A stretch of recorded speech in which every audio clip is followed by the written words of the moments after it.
Sejarah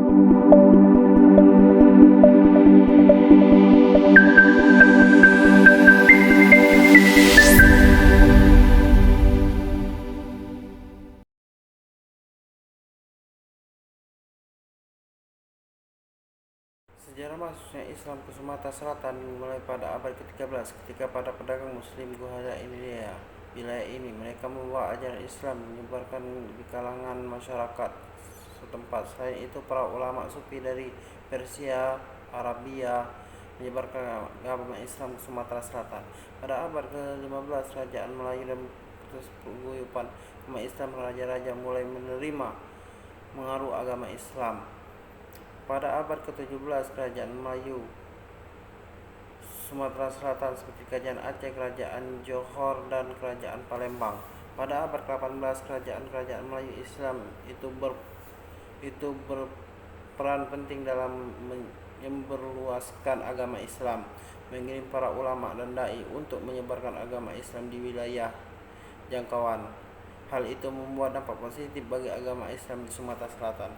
Pada masa kolonial Belanda, agama Islam semakin menyebar di Sumatera Selatan. Belanda menganggap agama Islam sebagai ancaman terhadap pemerintah yang berusaha untuk menambah posisi tersebut. Namun, usaha itu justru menyebabkan perlawanan dari masyarakat Muslim yang semakin teguh dalam menganut agama Islam.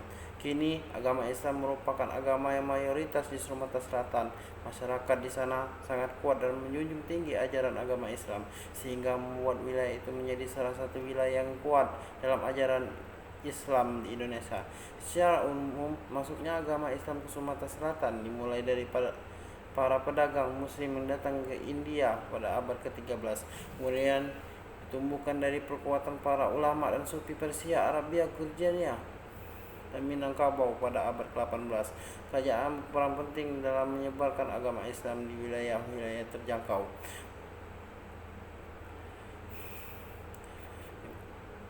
Agama Islam mayoritas di Sumatera Selatan. Masyarakat di sana sangat kuat menjunjung tinggi ajaran agama Islam.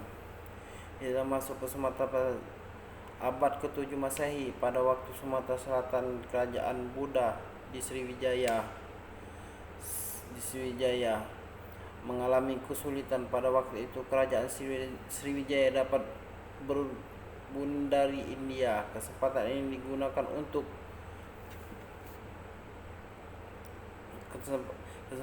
digunakan untuk menyebarkan Islam di berbagai daerah-daerah Islam di Sumatera, khususnya Aceh, dipercaya sebagai ciri bekal penyebaran Islam di Nusantara. Penyebaran Islam dilakukan oleh para saudagar Arab dan hilir mudik berdagang dari Mesir, Persia, Gujarat ke Cina melalui Barus-Pensus dan dipastikan terletak di ujung barat Pulau Sumatera adalah Barus yang disinyalis sebagai perkembangan Islam tertua di Nusantara. Di sini ditemukan sebuah makam kuno di makam Mahligai Barus. Di batu nisannya terbawa Syekh Rukunuddin wafat tahun 1672 Masehi. Terdapat pula makam Syekh Usuluddin yang panjangnya kira-kira 7 meter. Ini memperkuat dugaan bahwa komunitas Muslim baru sudah ada pada era itu. Para pembawa Islam datang langsung dari semenanjung Arabia yang merupakan utusan resmi. Utusan ini khalifah atau para pedagang Islam memang telah memiliki hubungan pedagang dengan Aceh sebagai daerah persinggahan dan perjalanan menuju Cina. Hubungan ini sudah terbina sejak lama, yang melakukan asimilasi keturunan Arab Aceh di sekitar pesisir ujung Pulau Sumatera telah memudahkan penyiaran Islam. Islam telah berkembang di Aceh sejak abad ke-9. Keberadaan di bawah ini para saudagar Arab dan bukan merupakan misi khusus penyebaran agama. Selain dari pedagang, masuknya Islam ke daerah Sumatera juga dipengaruhi oleh kerajaan-kerajaan yang ada di Sumatera. dakwah dari wali-wali atau ulama pada saat itu dari Kesultanan Aceh inilah kemudian mempengaruhi Islam menyebar ke luaskan Nusantara. Bukti-bukti penyebaran kebudayaan Islam masih dapat kita jumpai kini, di antaranya adalah masjid dan makam-makam. Makam Malik As-Saleh. Makam Malik As-Saleh ditemukan pada abad ke-13 Masehi di Maunas di Maunahasa, Beringin, Aceh Utara. Raja-raja Pasai. Malik As-Saleh dikenal sebagai raja pertama kerajaan Samudra Pasai. Makam tersebut menjadi bukti selain bahwa Islam telah masuk dan berkembang di Aceh pada tahun itu. 3. Ibnu Battuta, seorang penjelajah di pelaut asal Maroko. Abu Abdullah Muhammad bin Battuta pernah mengunjungi Samudra Pasai pada tahun 1345. Ia bercerita bahwa Sultan Samudra Pasai sangatlah baik kepada ulama dan rakyat. Pendapat mengenai bukti tertulis masuknya Islam di Sumatera ini ditemukannya makam seorang wanita bernama Tuhar Amisuri di Barus sekitar abad ke-10 Masehi. Awal mula berdirinya Kesultanan Palembang. Berdasarkan kisah Kidung Pemacang dan Babat Arya Tabanan, disebut seorang tokoh dari Kediri yang bernama Arya Damar sebagai Bupati Palembang, turut serta melakukan Bali bersama dengan Gajah Mada, Mahapati Majapahit pada tahun 1343. Sejarawan Profesor Sisi menganggapnya identitas dengan Aditya Warman. Begitu juga dalam negara Islam, nama Palembang telah disebut sebagai daerah jajahan Majapahit serta jajahan Gajah Mada. Dalam sumpahnya terdapat dalam Paraton juga telah menyebutkan Palembang sebagai sebuah kawasan yang akan ditaklukkannya. Selanjutnya, berdasarkan kronologi Tiongkok, nama Palinpung yang dapat pada buku Chun Panci yang ditulis pada tahun 1178 oleh Chung Jung Kei dirujuk kepada Palembang, dan kemudian sekitar tahun 1513 seorang petualang dari Portugis menyebutkan Palembang telah dipimpin oleh seorang patih yang ditunjuk dari Jawa, yang kemudian dirujuk kepada Kesultanan Demak serta turut serta menyerang Malaka yang waktu itu telah dikuasai oleh Portugis. Kemudian pada tahun 1596 Palembang juga dilakukan oleh Kesultanan Banten. Palembang juga ditaklukkan oleh Kesultanan Banten. Seterusnya, namun tokoh yang dirujuk memimpin Kesultanan Palembang dari awal adalah Sri Susuhanan Abdurrahman tahun 1659. Walau sejarah tahun 1601 telah ada hubungan dengan PUC dari yang mengaku Sultan Palembang. Berikut daftar keraton yang berada di Palembang. Keraton Kutogawang.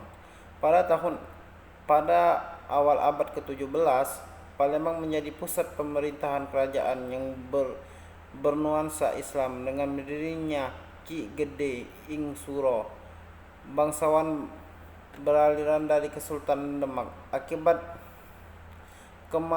kemelut politik setelah mangkatnya Sultan Terengganu, Keraton Kutogawang adalah sebuah keraton yang setidaknya telah berdiri selama 100 tahun sebelum dibakar habis oleh PUC tahun 1659. Kutogawang dibentuk 4 persegi, dikelilingi kayu besi dan unglen 4 persegi dengan ketebalan 30 kali 30 cm. Panjang dan lebar benteng ini berukuran 290 rod atau 1093 meter. Tinggi dinding temboknya adalah 24 kaki atau kurang lebih dari 7,25 meter. Keraton Beringin Janggut.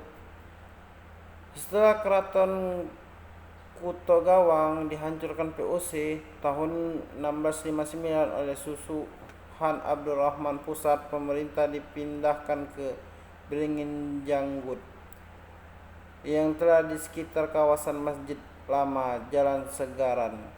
Keraton Beringin Janggut adalah salah satu istana Kesultanan Palembang Darussalam yang merupakan tempat tinggal Sultan Palembang Darussalam di zaman Sri Paduka Gawang Susuhana Abdurrahman. Setelah Keraton Kuto Gawang dibakar pasukan VOC dan sebelum dibuat Keraton Kuto Kecik Lamo, sekarang lokasi istana Beringin Janggut tersebut telah menjadi kawasan pertokoan. Lokasi asal dari istana Beringin Janggut ini terletak di Jalan Beringin Janggut, Palembang. Keraton Kuto Tangkuruk. Benteng Kuto Besak BKB dibangun untuk menggantikan Keraton Lama. Benteng Kuto Lamo yang disebut juga Keraton Kuto Tangkuruk atau Keraton Kuto Lama yang berlokasi posisi di samping kiri Keraton Kuto Tangkuruk lalu menjadi rumah tinggi residen Belanda. Saat ini Keraton Kuto Tangkuruk difungsikan menjadi Museum Sultan Mahmud Baharudin II di kawasan inti Keraton Kesultanan Palembang Darussalam. Pada masa pemerintahan Sultan Mahmud Baharudin I, luasnya sekitar 50 hektar dengan batas-batas di sebelah utara Sungai Kepuran, di sebelah timur berbatasan dengan Sungai Tangkuruk. Keraton Kuto Besak. Kuto Besak adalah bangun keraton yang pada abad ke-10 menjadi pusat Kesultanan Palembang. Gagasan berdirinya Benteng Kuto Besak dipereksai oleh Sultan Mahmud Baharudin I yang memerintah pada tahun 1724 sampai 1758. Dipelaksanakan pembangunan diselesaikan oleh penerusan.